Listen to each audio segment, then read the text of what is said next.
Bienvenido a Farmacología 1.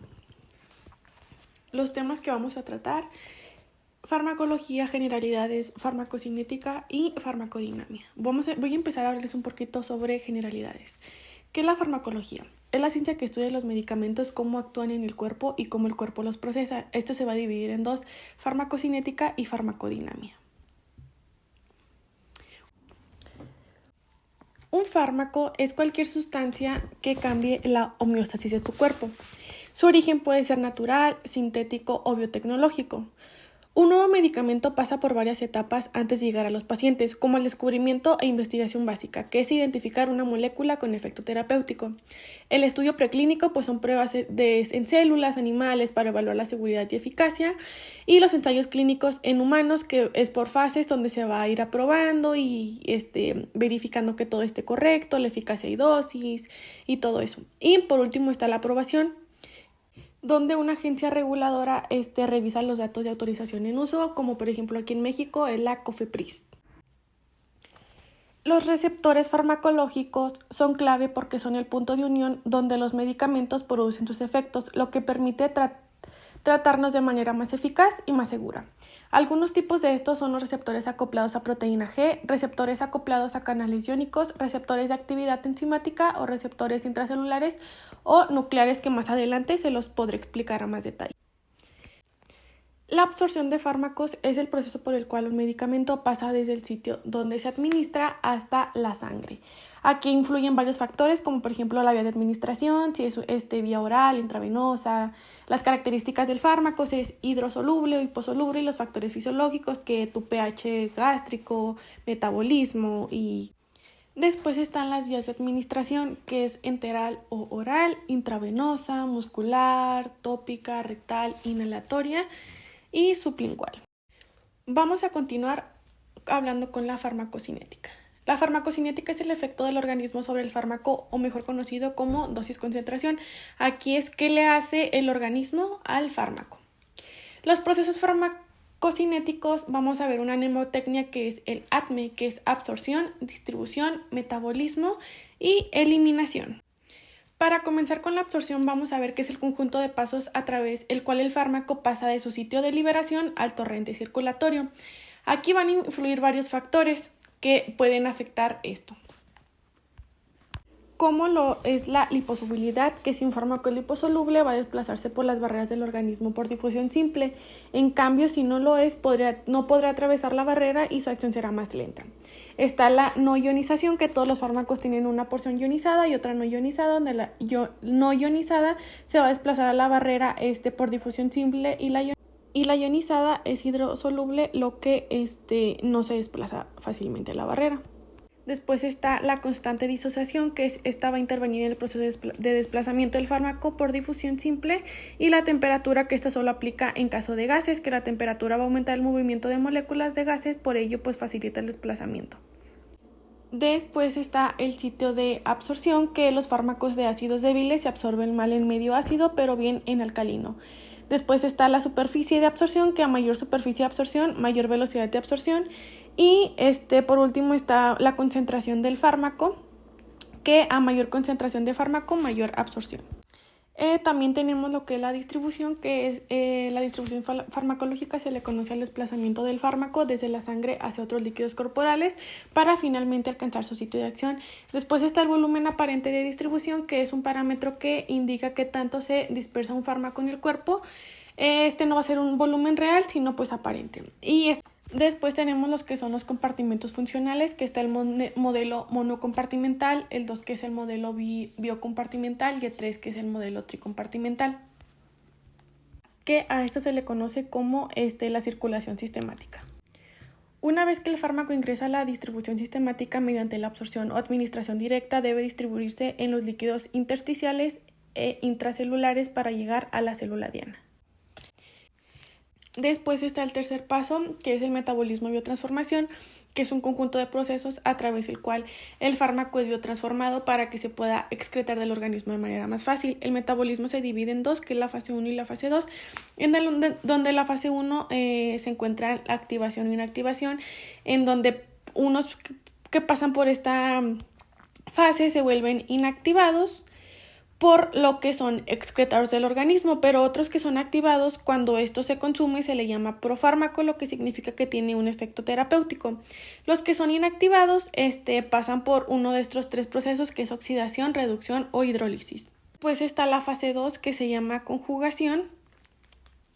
A esta fase se le llama así porque lo que hace el organismo es que los va a unir a otras sustancias para que sea muy fácil su eliminación, lo que esta fase se considera fase de eliminación. Después está las vías de excreción, que la renal es pues prácticamente la más importante, ya que se va a excretar por la orina. Después está la biliar o fecal, que el hígado elimina los fármacos o metabolitos a la bilis, van a llegar al intestino y se van a excretar en heces. Está la pulmonar o la respiratoria, que pues es para sustancias gaseosas, como analgésicos inhalados o así. Y está la dérmica, que puede ser por medio de saliva, sudor o lágrimas. Y es un poquito menos importante que las demás. Y por último tenemos la vida media de excreción, que es el tiempo que tarda la concentración plasmática del fármaco en reducirse un 50%. Y aquí les dejo la fórmula por si les interesa. Vamos a continuar con el tema de farmacodinamia. Bueno, es la rama de la farmacología que se encarga de estudiar el actuar de un fármaco dentro del organismo. Va a estudiar mecanismo de acción, acción farmacológica del fármaco, cambios que hace el fármaco dentro de la célula a nivel fisiológico y a nivel molecular, ¿verdad? Después vamos a continuar. ¿Qué es la acción farmacológica? Pues esta va a ser el resultado final de utilizar un fármaco determinado, pero que es un mecanismo de acción. Va a ser un conjunto de procesos por el que va a pasar el organismo para poder llegar a esa acción farmacológica, o más bien a ese resultado. Después vamos a conocer lo que es un receptor farmacológico, que es la estructura diana a donde va a llegar el fármaco, que es una macromolécula donde interactúa el fármaco para generar un cambio en la función celular. Los receptores de esta van a estar localizados en el plasma sanguíneo, membrana celular, citoplasma, membrana nuclear, y los receptores y fármacos generan un complejo fármaco-receptor. Y esto va a generar un efecto biológico. Los tipos de receptor están las enzimas, que pueden ser activadas o inactivadas por el fármaco. Después tenemos las proteínas transportadoras, que se encuentran en el plasma sanguíneo. Y después están las proteínas estructurales, que son canales iónicos, como son las proteínas acopladas a proteínas G, proteínas que se unen a enzimas y proteínas intracelulares. Luego están lo que es el segundo mensajero, que es una proteína que desencadena un proceso metabólico cuando esta es activada la proteína a la que estaba acoplada. O sea que el segundo mensajero es el que genera el proceso metabólico. Como por ejemplo, pues van a estar las proteínas acopladas a proteínas G. Después está lo que es un agonista, que un agonista se le llama cuando un fármaco desencadena un proceso metabólico. Hay tres tipos, que es el completo, el parcial y el inverso.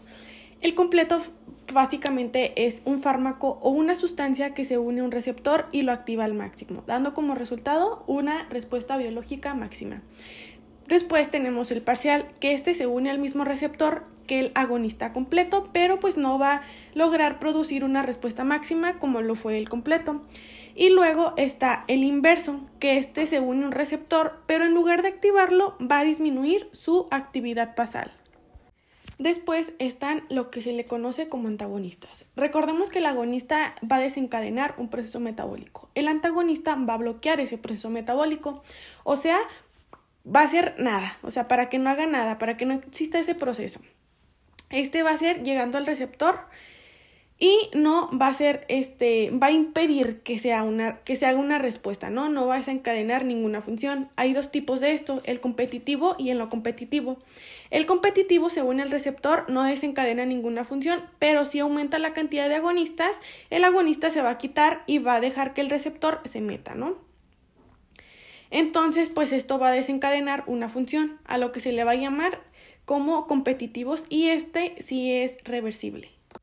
Después están los no competitivos, que este antagonista se une al receptor y aunque entren muchos agonistas a quererlo como, pues sí, o sea, dejar que no se meta, a competir, pues antagonista no se va a mover y no va a competir como el otro. Entonces esta unión pues va a ser irreversible. En el alosterismo tenemos los receptores alostéricos, que son los que tienen una puerta principal y una puerta secundaria. En la puerta principal se introduce el elemento endógeno y desencadena una actividad. Y en la puerta secundaria puede activar o inactivar el receptor. El fármaco pues va a actuar en la puerta secundaria y puede activar o inactivar, que es donde les marqué con azul. A esto pues se le va a llamar receptores alostéricos, que el fármaco no entra en la puerta principal, ya que esta va a estar entrando a la puerta secundaria, modificando el comportamiento del receptor. Después tenemos lo que es la afinidad y la eficacia. Bueno, la afinidad del fármaco es la facilidad con la que se une el fármaco al receptor, y la eficacia es la facilidad con la que el fármaco genera un efecto. Como por ejemplo, un fármaco que tiene mucha afinidad pero no tiene eficacia, pues no va a generar un efecto, lo que es un antagonista, y un antagonista en cambio genera eficacia y afinidad. Después tenemos el sinergismo, que es cuando un fármaco o un elemento potencializa la acción de un segundo fármaco, o sea que los dos trabajan en conjunto para aumentar la función.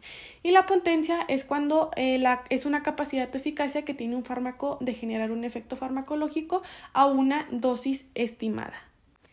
Ahora vamos a hablar sobre las dosis. Bueno, está la dosis subóptima o ineficaz, que es la que les marqué en amarillo, que es la máxima cantidad de un fármaco y no va a generar un efecto terapéutico. Después está la dosis mínima, que es una mínima cantidad de fármaco donde empieza a tener un efecto terapéutico, que es la que está en azul. Y la dosis máxima que tiene es la máxima cantidad del fármaco donde tengo un efecto terapéutico pero no genero ningún efecto tóxico. Y por último está la dosis terapéutica, que está entre la dosis mínima y la máxima, que es o se le denomina como dosis tóxica. Continuaremos hablando sobre la taquifilaxia. Bueno, hay dos tipos de pacientes, que son los hiperreactivos y los hiporreactivos. Los hiperreactivos son pacientes que presentan el efecto farmacológico al utilizar una dosis de fármaco a la menor al usual, y los hiporreactivos son pacientes con el cual presentan un efecto farmacológico que deben utilizar dosis mayores al usual. Hay dos tipos de hiporreactivos, que son la taquifilaxia y la tolerancia. La taquifilaxia pues es hiporreactividad y se genera en poco tiempo después de haber administrado varias veces un fármaco, como de unas 4 a 5 veces después que lo administras. Tiene una disminución rápida del efecto cuando se administra de forma repetida. Y en tolerancia nos dice que esta va a ser o se va a generar en forma crónica después de usarse un fármaco todos los días, semanas, meses, incluso en años. Después tenemos los efectos terapéuticos tóxicos adversos de los fármacos, que como sabemos todos los fármacos van a producir varios efectos, algunos deseables, pues otros indeseables. Tenemos el índice terapéutico, que es la relación entre la dosis que causa un efecto tóxico y la dosis que produce un efecto. Están los fármacos con índice terapéutico menor a 10. Estos van a ser un poco seguros, van a tener una dosis efectiva que va a estar cerca de la dosis tóxica y la dosis letal. Una dosis mayor a lo habitual pues va a provocar efectos indeseables, incluso hasta la muerte. Y los fármacos con un índice terapéutico mayor a 10 van a ser fármacos seguros, van a tener una dosis tóxica y letal, pero estas van a estar lejos de la dosis efectiva. A mayores dosis